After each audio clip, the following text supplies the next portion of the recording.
The year is 2003. It's late August, leaves are starting to slightly change color, the air is getting a little cooler. Earlier in the month, EA released Madden NFL 2004, an all-time classic. Microsoft released NFL Fever 2004 shortly after. In early September, Sega released ESPN NFL Football, aka NFL 2K4, and like Madden 04, it was a great NFL game. There was even a new NFL Blitz, NFL Blitz Pro, which was released in October. So many options. Oh wait, there was another game. One that released in between Madden 04 and Fever 04. It was an act of desperation. A last-second rebuild of a failing, but once loved franchise. It was Sony's last hope at competing with the big boys. And, unknown at the time, it was one of the last pieces of an era that no longer exists. This is the story of NFL GameDay 2004.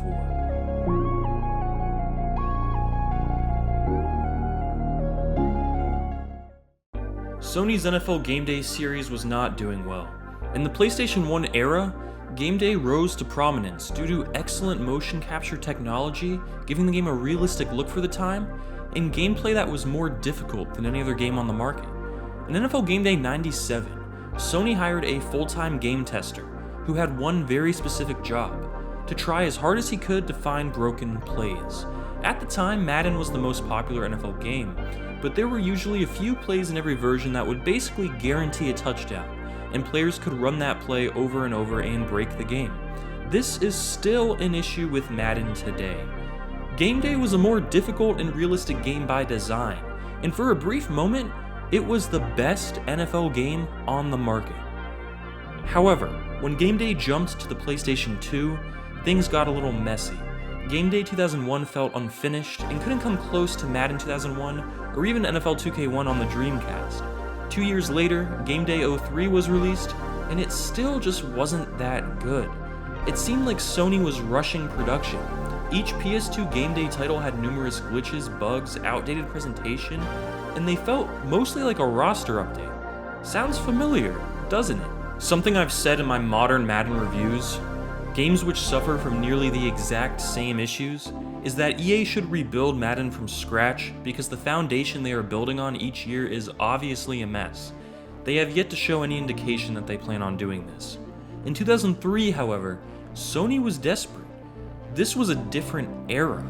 Unlike today where Madden is the only simulation NFL game allowed to exist thanks to EA's exclusive contract with the NFL that I can't seem to stop mentioning in every video, back in 2003, Sony had a lot of competition. If 989 Studios released another bad game, it would surely be the end of the series. Why would anyone want to play a bad GameDay title if they could play NFL 2K or Madden or even NFL Fever?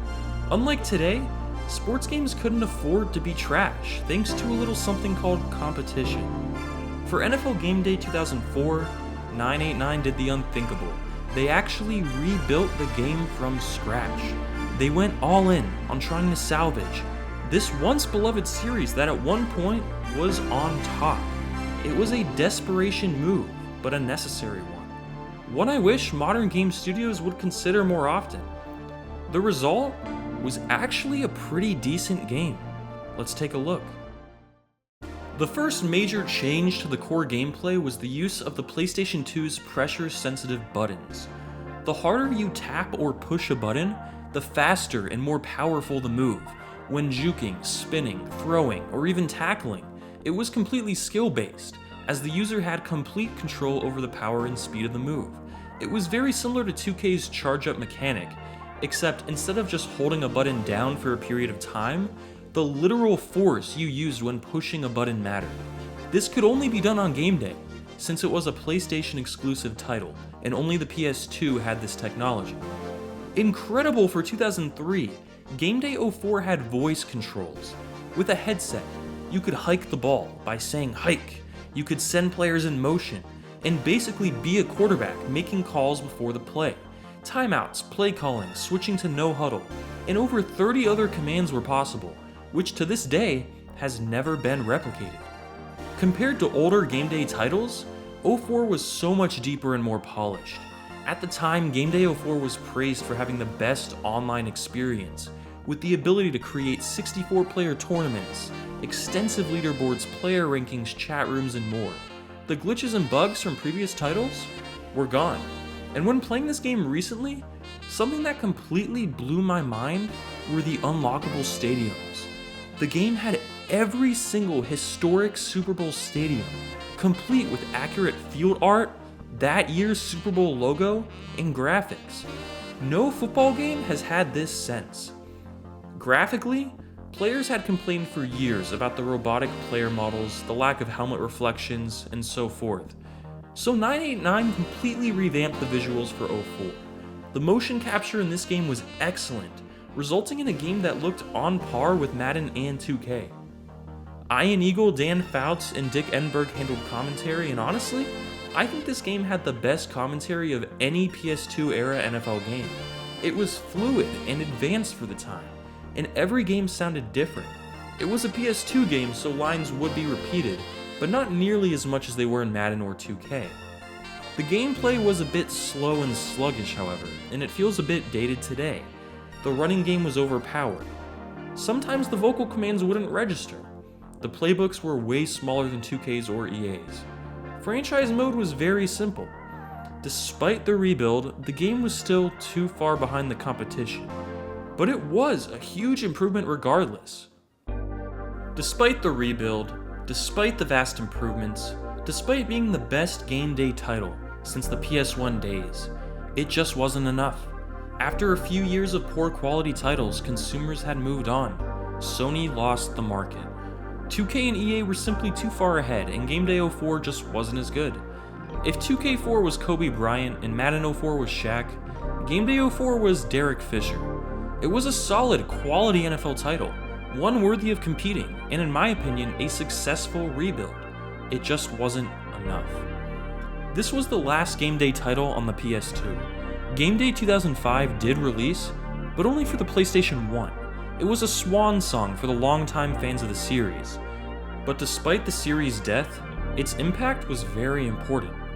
In an interview with Grantland, an anonymous EA Sports developer was quoted as saying, "We were always nervous about GameDay. We wanted to crush them." Even if GameDay didn't win, it pushed the other companies to create better games out of fear. Back in 2003, sports games were different. They actually had to be great. It was a different era, one we may not see again for a long time. GameDay 2004 was basically the end. 2K and Madden were neck and neck, until EA and the NFL signed a licensing agreement granting EA the exclusive NFL rights, which effectively killed off 2K, and with no competition and no threat, EA had no reason to ever get desperate, or to worry, or to fear. And the result has been over a decade of mediocre to straight up bad NFL video games.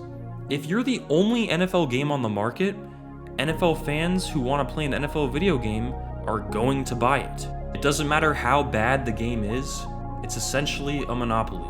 I respect desperation, because there is no desperation without passion, without caring. Without competition, without fear, without risk, you lose that passion. EA and the rest of the sports video game world have gotten complacent, and we are worse off today for it. NFL GameDay probably won't return, but by playing 04 today, you can still feel that fire that modern sports games have been missing for quite some time. And while it may not be as good as Madden 04, I'd much rather play it than Madden 23. Thanks for watching.